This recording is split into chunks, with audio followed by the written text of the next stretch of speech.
All right, let's open with a prayer. So we come together this morning and we do have gratitude in our hearts.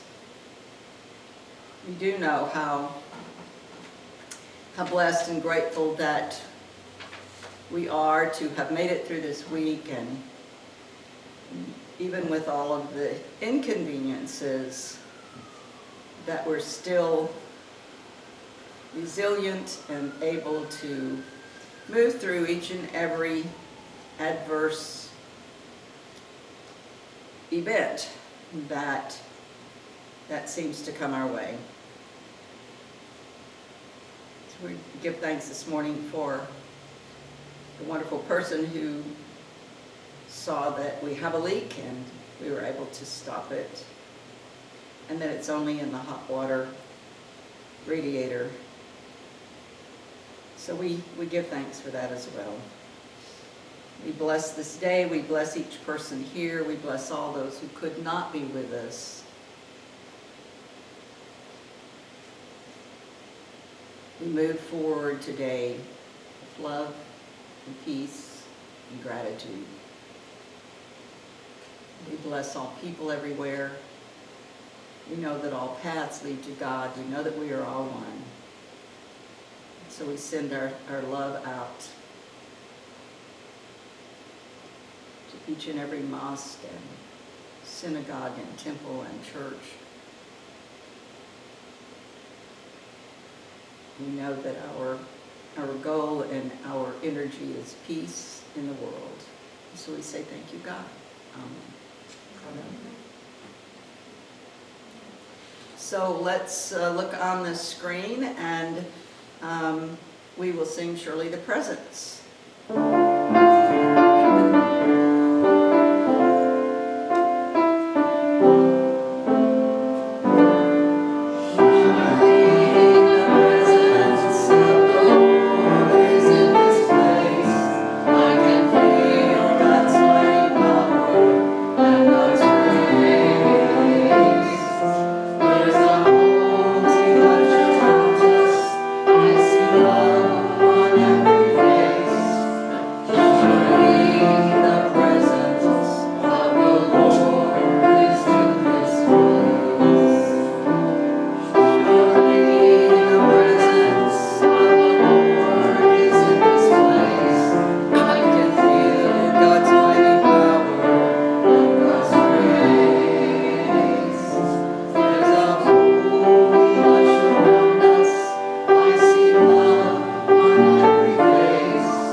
Together, our statement of being: there is but one presence and one power in this church, in our lives, and in the universe.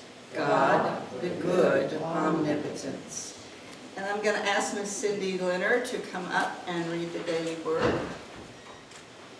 Let go and let God is the word of the day. I do what is mine to do and release the rest. Over the years, I've accepted more and more responsibility as I have grown in maturity and experience. I have also grown in wisdom as I am able to discern what is mine to do. I have learned what to take on and what to leave for others. I have also learned not to exhaust myself by taking on too many commitments. Perhaps most important, I know when to use my will and determination to make things happen and when to let go. I recall times in my life when I felt frustrated that events did not unfold the way I had expected. I can see now how they unfolded perfectly, often in ways better than I could have possibly imagined. I now let go easily, trusting in that perfection. In Him, we live and move and have our being. As even some of your own poets have said, for we too are his offspring. Acts 17:28. So we have a congregational song, and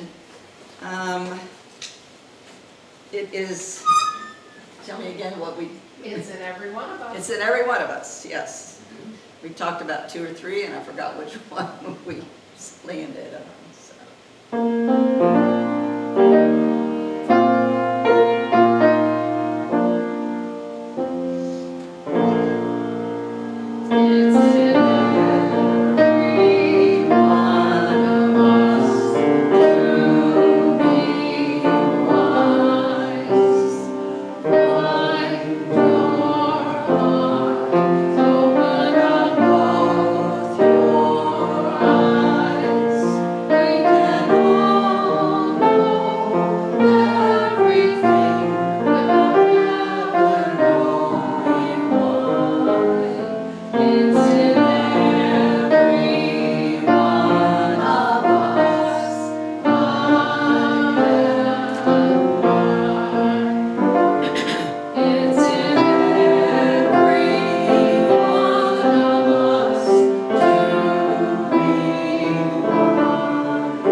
So my talk today is I took out an old book that I really like, and most of you I'm sure are familiar with, The 4 Agreements. Anybody not know about the 4 Agreements? Oh, okay, Jim, we'll introduce you to the 4 Agreements today.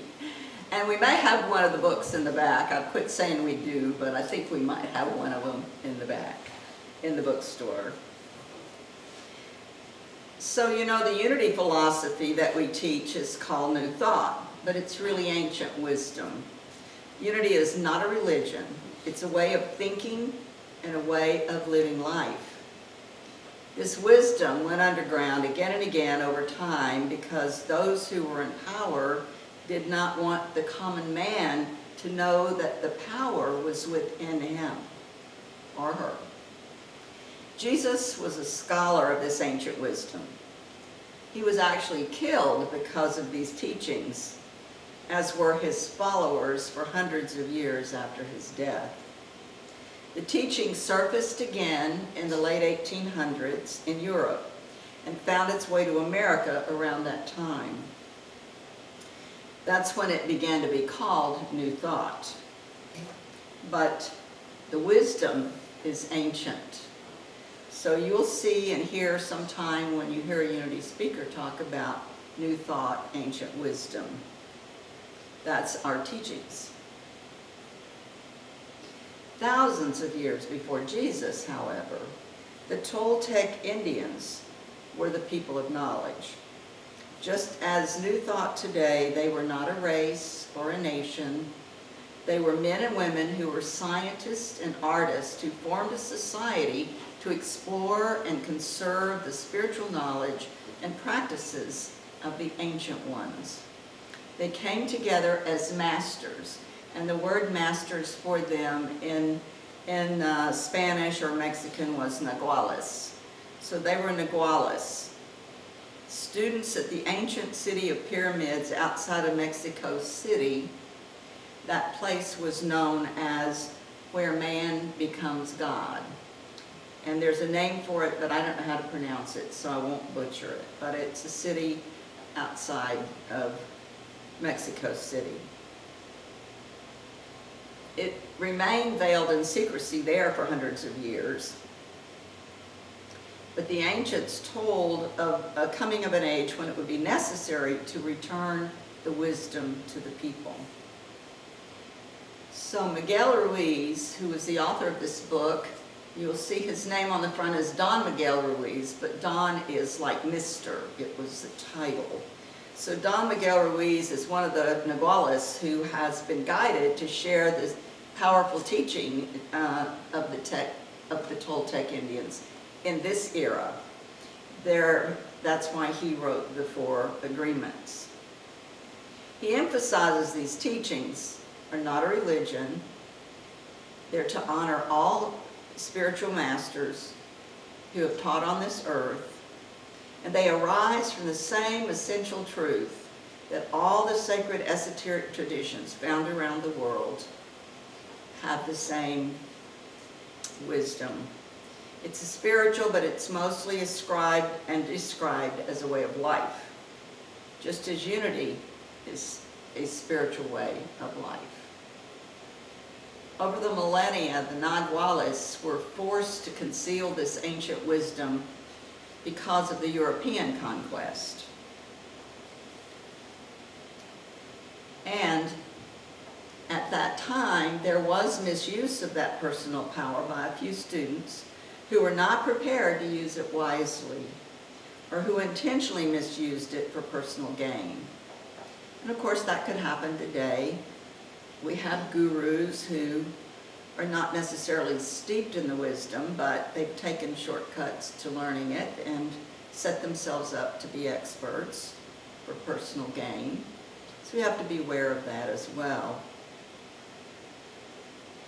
This wisdom remained veiled in secrecy for hundreds of years, and the ancients foretold the coming of an age that we had to return it, and that's what today is about. It's about the book, bringing it back into our consciousness in this day and age.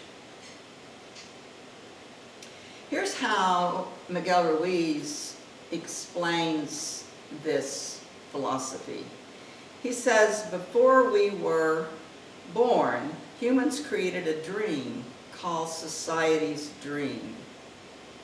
The Toltecs called it the domestic, I'm having a hard time with my tongue, the domestication and the dream of the planet. It's known in Toltec wisdom as the dream of the planet and the collective dream of billions of smaller personal dreams, which together create a dream of a family, of a community, of a city, a country, and of all of humanity. We call that, in New Thought, collective consciousness. This planetary dream includes all of the rules, the beliefs, the laws, the religions, the different cultures and the different ways to be. It's government, it's schools, it's social events and holidays. We've collected all of that over time, and it's in our collective consciousness. We're born with the capacity to learn how to dream. And the humans who lived before us teach us how to dream, but they teach us how to dream the way society dreams. They forget that we have our own way of dreaming.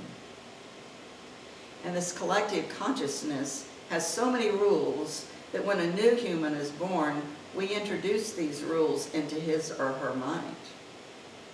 Mom and dad and religion all teach us, and they are subconsciously guided by their collective consciousness as well. I have a couple of videos this morning I'm going to ask Tony to show us. These are of small children who haven't quite been completely socialized yet, and they're still telling their truth. Tony, have you got that ready? Listen to me. Like I do this all the time, and if I go out at the house or the door, Matthew has his toys, and then Matthew has all his toys. Okay, but I have to yell at you guys.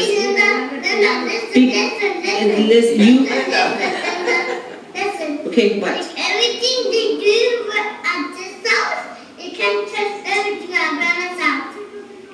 Okay, Okay, then what? then you're not listening to me. Then you're not listening to me. I asked ask you not to do something, But listen to me. Look at. If you do something, if you get that thing off, you're gonna break it. okay, but I'm letting you know that you cannot, no, Lick it. you're not listening to me. Linda. Listen to me now. Listen to me now. Listen to No, me. you're not listening. I said no cupcakes, and you try to get cupcakes and you try to ask grandma. Didn't you? Linda, lick it. If you do something right out, if you get closer, you can't even get them. They're gonna burn your butt. What's gonna burn your butt? You and Kevin don't listen, so I have to give both of you guys pop-pows in your butt. But Linda, Papa's gonna give you peppers in the butt. No, he's not. I have to. You don't want me to hit Kevin, or you don't want me to spank you? No. Why? Because anybody wants to spank me. Then I have to spank Kevin. But he's made no butt box. He's your little pop-ups, but he doesn't listen. But Linda, honey, look at this. Right now, we can't do anything if we can't get everything out of the wall. If we're gonna break everything down. I'm not breaking anything down. I'm just letting you know you cannot have cupcakes for dinner. Linda, like this thing, and I will belong to you. Anything, you can get anything. I'm done arguing with you. I'm not making it you. You need to listen to the things that I say because I'm the mom and I'm the Linda, adult. listen to me. All the time to get them, this thing,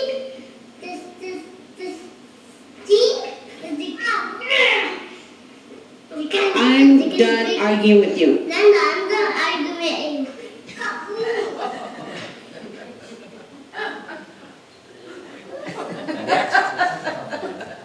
Linda, honey, listen to me.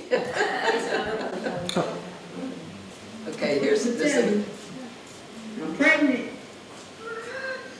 Come on, video. Just get another baby. You just have two. So why do you? This is exasperating. Amaya, Because you just got two. So You don't- why do you want to replace? Why you want to get another baby and just replace one of your babies? That's too much. baby, we will never replace you and Amaya. You just gotta have another brother or sister that you have to take care of, but help take care of. That's the make no sense. Don't make no sense. Why does it not make any sense, Trey? Because if it makes sense that you just had two babies and you keep loving them forever, not having another baby between us. Amaya's look happy. Amaya, are you happy you get to have another brother and sister? What kind of baby is that? I don't know. It might be a boy. It might be a girl. Boys crying, boys. How do you know? I know because when I saw a baby crying in my school, because I just heard them crying and I was like, this is even worse than my crying. Well, Trey, I don't know what to tell you about the crime. You just gotta get used to it, okay? Okay, and buy me some earplugs. Buy you some earplugs. Okay. I'm going to Disney World. I love it. Those were better than any two jokes I could have looked up on the internet. I tell you, watching these kids on these videos is addictive to me. They are so funny. So anyway, that's just a little bit of an illustration about how when children are really small, they haven't been exactly adulterized yet, if there's such a word, and they're still in their own truth. And then, of course, over time, as I said earlier, they learn how to behave in society, and when we do that, we sort of forget who we really are. We want to be accepted, and so we start to be told what to believe and what not to believe, what's good and what's bad, and what's right and wrong, and we acquiesce to that. But the problem is that was all predetermined before we were born. But I just love the little ones who haven't been, I won't say brainwashed, but they haven't picked up all of the collective consciousness yet, and they're still speaking their mind. But mostly, our religion and our moral values, they were already there for us before we were born. And as children, we agreed to pass that information on to others as it had been passed on to us. And as little children, we want to believe everything adults say because they're our security, they're our safety, they're our assurance of survival. So we become careful to obey. Their words will control our life through our subconscious. And in order to fit in and in order to be accepted, we surrendered. This domestication process is controlled by reward and punishment, basically. And as kids, the punishment feels so bad and the rewards feel so good. We learn.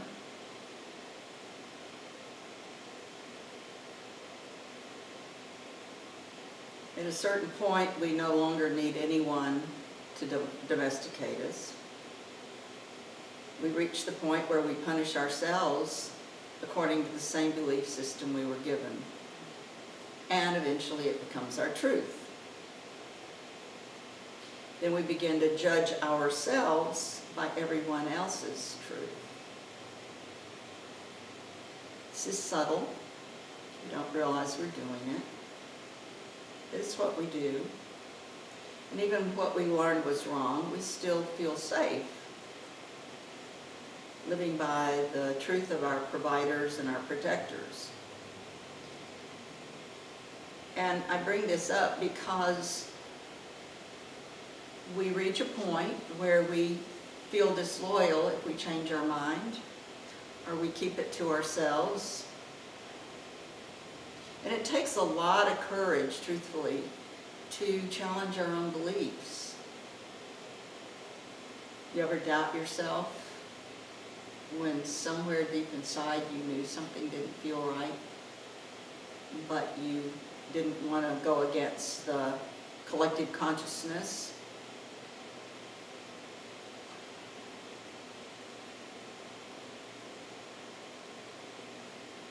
People often ask me why I chose to be a unity minister, and I think that this is why I have the desire to really spread this message to everyone, that each one of us has the, I don't know if obligation is too strong a word, but we have to be true to ourselves. And this first agreement to be impeccable with our word, to be true to ourselves. The Toltecs say that is the most important of the 4 agreements. And yet somehow over time, we kind of quit being true to ourselves.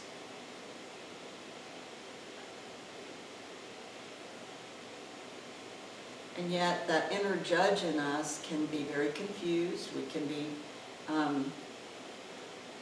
We can feel like a victim. We can feel like we're not being true to ourselves. And sometimes that causes angst in us. It causes maybe depression in us. And so it's very, very important that we learn what our own truth is, and that we learn how to speak our truth.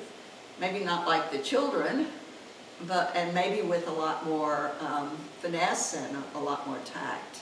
But we do. We have to look inside ourselves and say, what is the truth of this about me? Not what my neighbor would like me to say or hear, but what's the truth for me?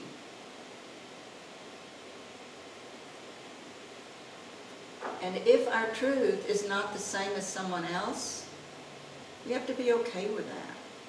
We can't have judgment about ourselves about this. We're not perfect. No one's perfect. And every one of us is different. And so we have to be true to what's going on inside of us. And be true to that. And to check in. And notice, is this society's dream or is this my dream? And a good example of that is, a lot of you grew up in an era where you chose the profession that your mom or dad wanted you to choose.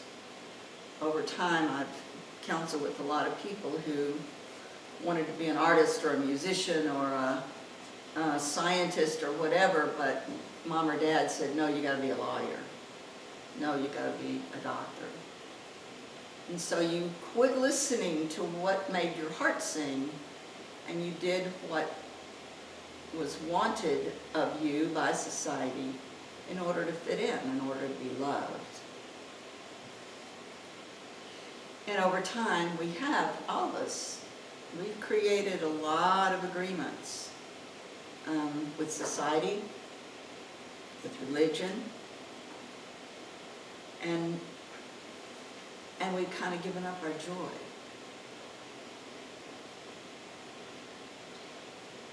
So in the book, The Four Agreements, the Toltecs and Ruiz, who's bringing that message to us, is saying, if you want to live a life of joy, you have to look at the agreements you've made that don't fit you. And you have to be bold and courageous enough to break those agreements and to make new ones. That takes courage. But it's part of our integrity. And each time that we look inside and we look at what's true for me, what's true for you, and we honor that and we live from that, the power we were given is returned to us. See, we give up our power when we are agreeing because it helps us get along. It helps us to fit in. And yet it isn't what's true for the power that's in us. So this book, The Four Agreements, is really an amazing philosophy.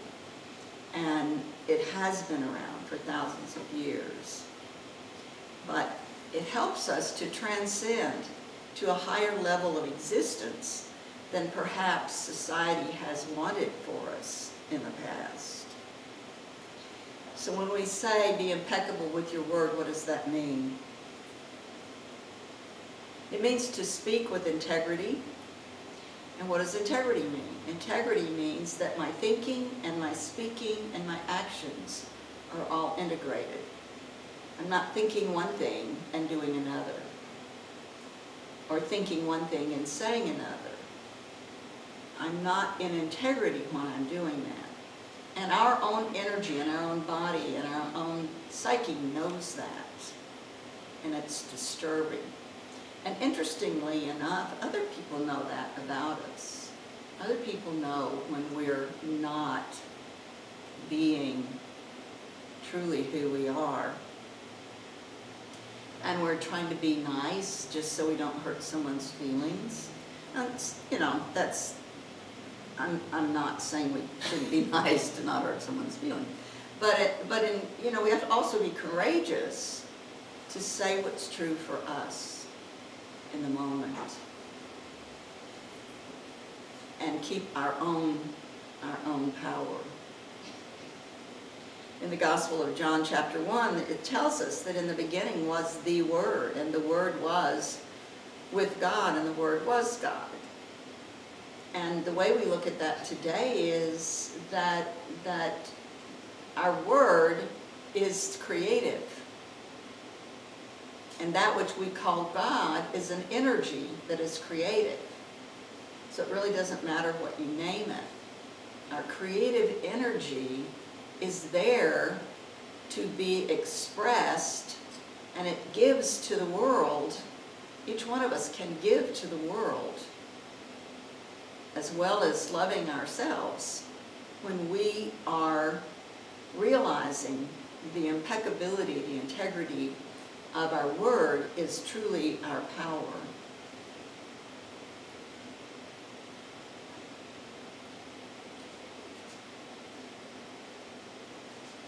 And I kind of already said this, but it's an energetic force. The Toltecs called it a tool of magic, and that the tool of magic, no other animal on earth had that power. And of course that can be a double-edged sword. We can use it for good, or we can use it for not so good. We can use it to hurt others, we can use it actually to hurt ourselves. So being impeccable means several things, and he lists this in the very beginning of that book. He says to be impeccable means to speak with integrity, to say only what you mean, avoid using the word against yourself, don't speak badly of yourself, don't think badly of yourself, and don't gossip. Boy, that's a hard one, isn't it? But when you're doing that, you're not being impeccable with your word. You're not staying in integrity. You want to always be in integrity with our thinking, our speaking, and the actions that we take.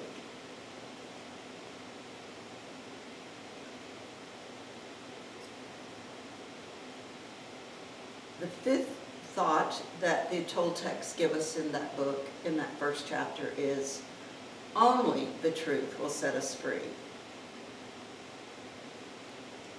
This is something that the Toltecs live by. Only the truth will set us free.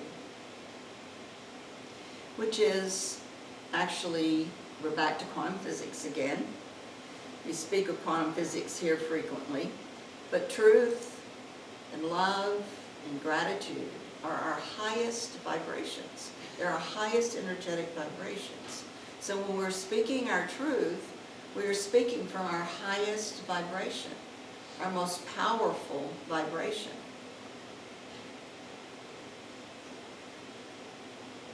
Those are the attributes of our highest energy.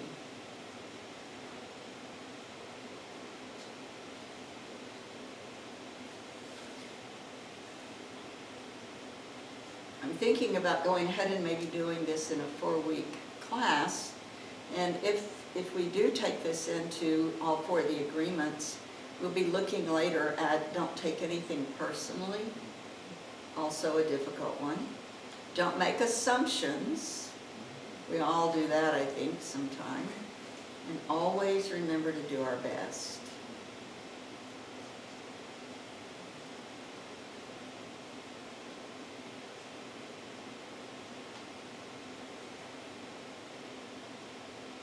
The golden rule says, do unto others as you would have them do unto you. How often do we really do that?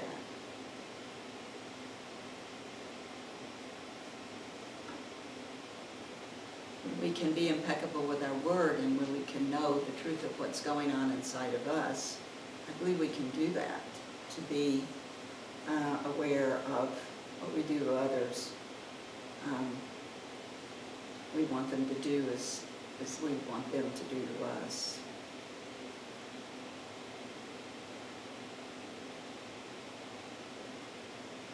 Being impeccable with our word leads us to not only freedom, but abundance. Actually, it keeps us from being in fear. Don Miguel Ruiz says in this chapter, you can live in heaven in the middle of thousands of people who are living in hell because you're immune to it. It's not affecting you. because you're being true to yourself.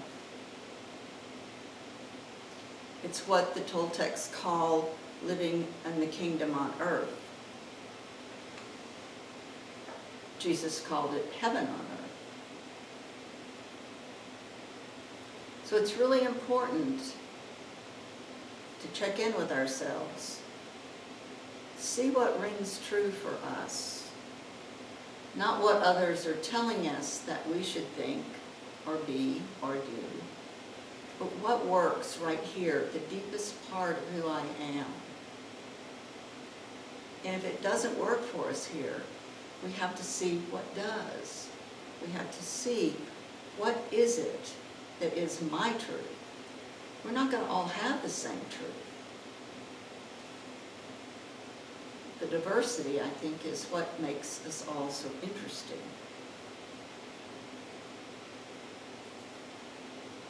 And I think we've kind of become, in this society today, a society that either believes everything we read or hear or doesn't know what to believe because of the social media. There's so many things that are said now that are not the truth, and yet they've been published, they've been put out there, and so they must be the truth. But inside, we all know. We all know. A lot of times people put things out there, they float things out there to see what'll work and what won't, and they do it so that they can gratify themselves or create a win for their own agenda. But we have to be true to our own. We can't allow other people's prejudices to affect us, because deep down, the truth of us all, as creatures that God created in love and peace and joy, we don't have any prejudices. There was a whole bunch of other videos, if we could have taken the time this morning to look, of the little children, and maybe I will still do this next week, who have no prejudices. And they're very young, and they're very wise. There's some beautiful, beautiful examples of who we are as very young children. So my message this morning really is pay attention to your own deepest truth. Pay attention to your own deepest responses when something doesn't ring true for you. Fact check it.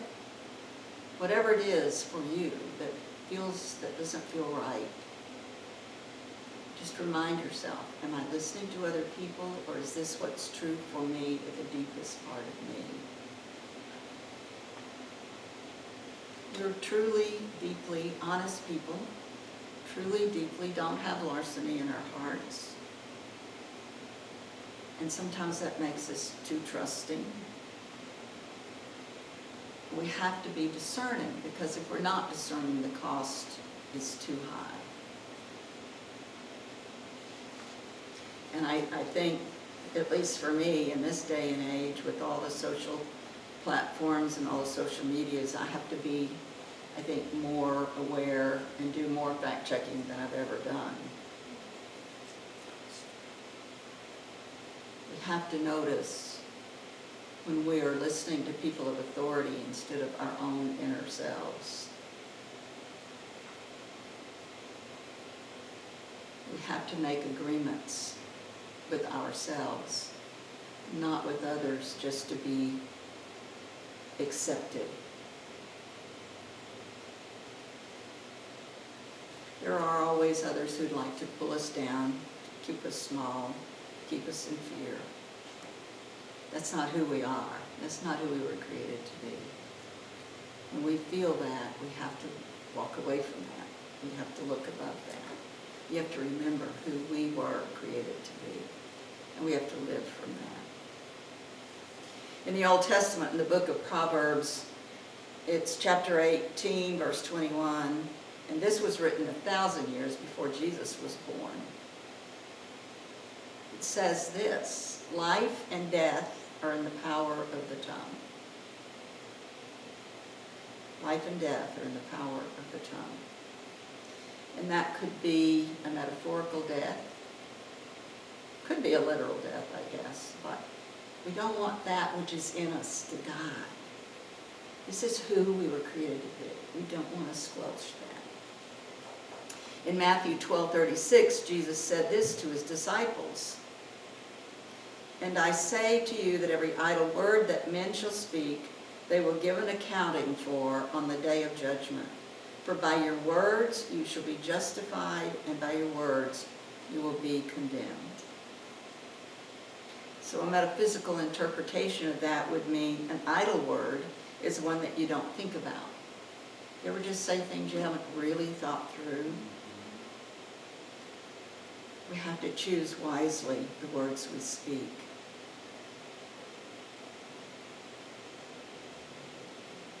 The idle words are the ones that we say and we're not even thinking about what the consequences will be. And metaphysically, the word justified means that you are right. If you're condemned, it means that whatever you've spoken is probably not going to turn out really well. So we want to be aware.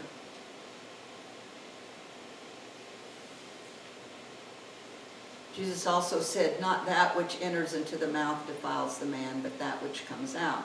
They were fussing at Jesus. They were mad at Jesus because he was eating food that the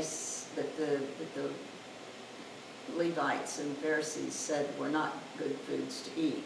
And he was eating with people that they thought were unclean.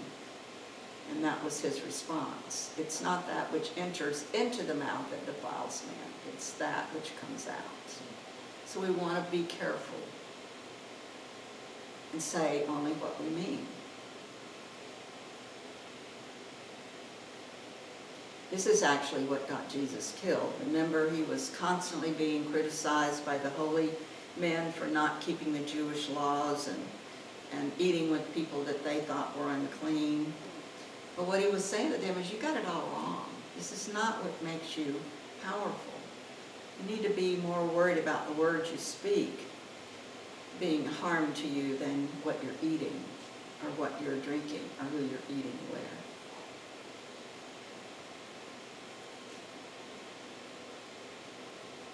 Wise men have always known that the power of the word is to only be used for good. And again, through quantum physics, we know why that's true. Because what we speak and what we put out into the quantum field is going to come back to us. So we want to make sure that we speak the good so that the good comes back.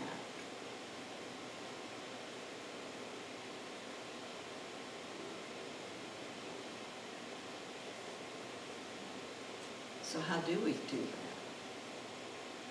We do it by checking in, having that notice of what is going on inside of us, and changing it. It's all right to change it. It's all right to say, that didn't feel right. I don't think I'm going to do that again.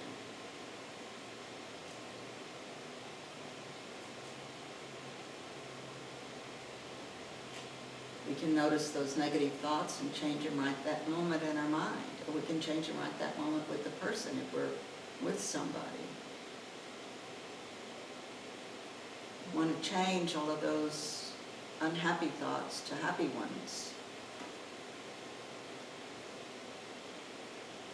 We want to remember that all things are possible.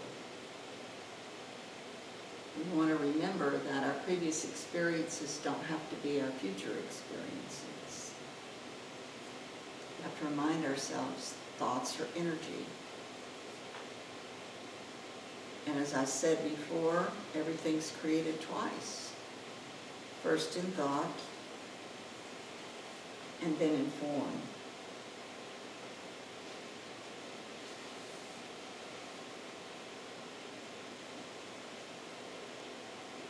So what would you like to affirm today? What would you like to look at today that maybe you have abandoned and knew that it wasn't the truth for you.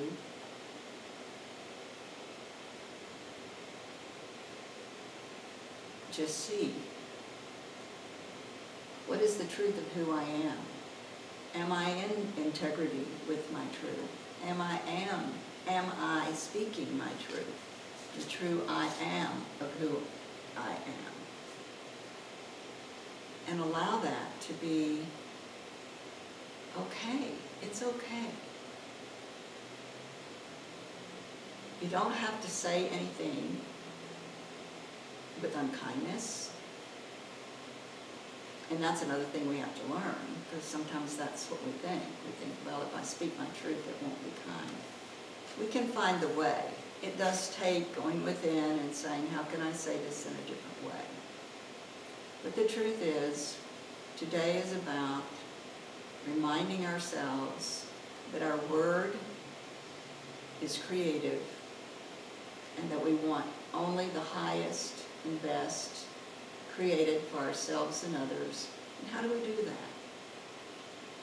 How do we do that? So let's take that into a bit of meditation now, and just ask yourself, where am I in this today? What is it about me today that I would like to be more aware of? Perhaps more honest about, more true to myself about. So I just invite you now to move into a place of quiet. Notice your breathing. Breathe in and listen to that breath. Remind ourselves that that breathing is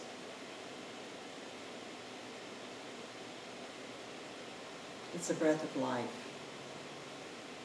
It moves through us.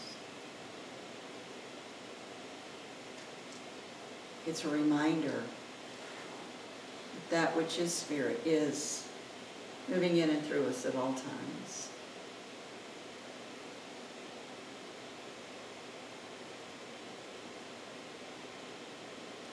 And that all we have to do is check in, to go within, in the quiet, and ask, where are the places where I'm not being true to me? Where are the places where I'm giving up my power? Where are the places where I'm fitting in just to be fitting in? And remind myself, this is not who I truly am. This is not the truth of me.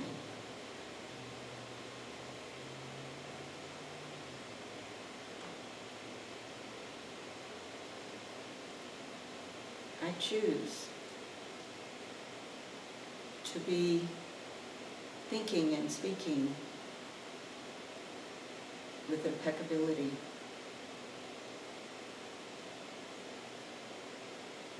Being true to who I am. Finding ways to do it with love, but making sure that first and foremost, I am true to me.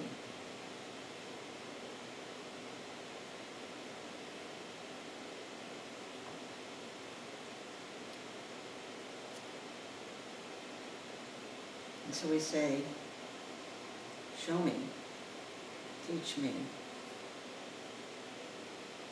That still small voice within you is always there to guide you to your highest and best, to your loving self, to your creative self.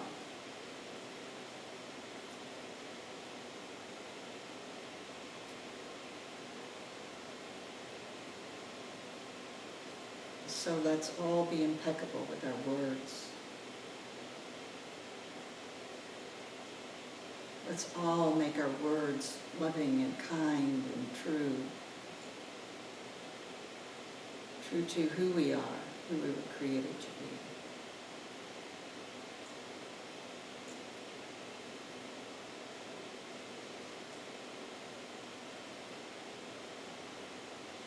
Because we know that we can manifest whatever we choose, we affirm, and we give thanks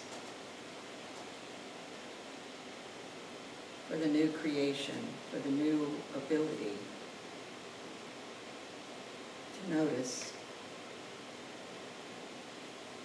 and to remind ourselves that every word we speak is a prayer. And so we want to speak only the highest and the best.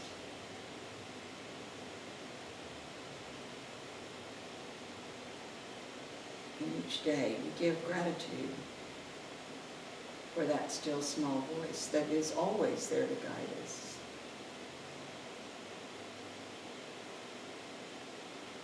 And so it is.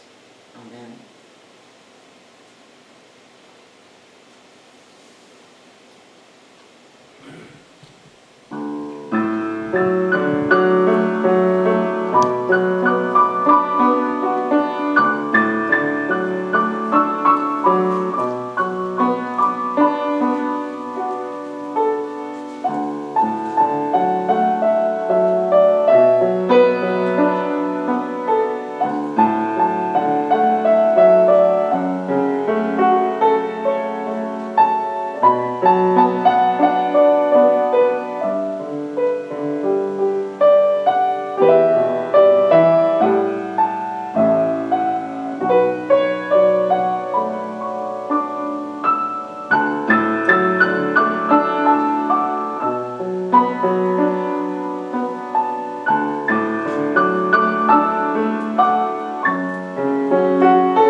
Thank you, Lynn. That was the perfect one.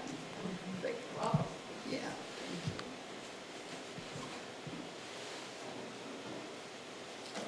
So as I said earlier, the bookstore is open. Go and browse. There may even be a book or two back there called The Four Agreements. I want to let you know again, of course, as always, and to tell your friends that this will be on YouTube in a couple of days, and they stay on YouTube. So if you miss anything or you want to watch it again, it's Unity in Rockport.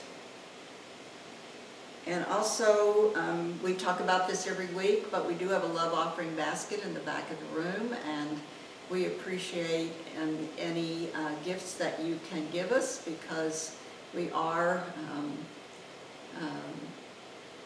not passing an offering basket anymore.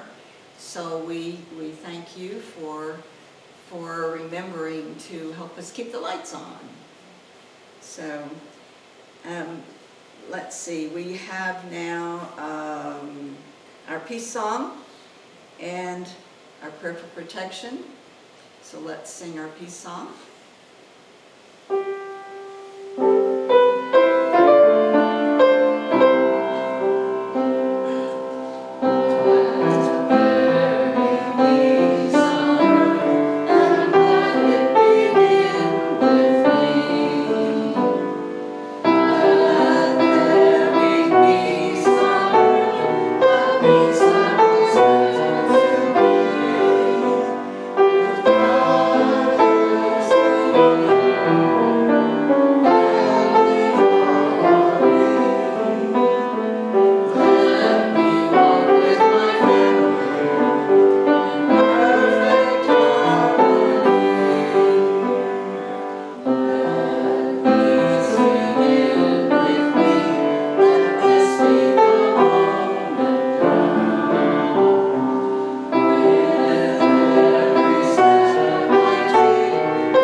The light of God surrounds us. The love of God enfolds us. The power of God protects us. The presence of God watches over us. Wherever we are, God is, and all is one. Have a beautiful week. Looks like we're going to have beautiful weather. So go out and enjoy. I love you all. Thank you for being here.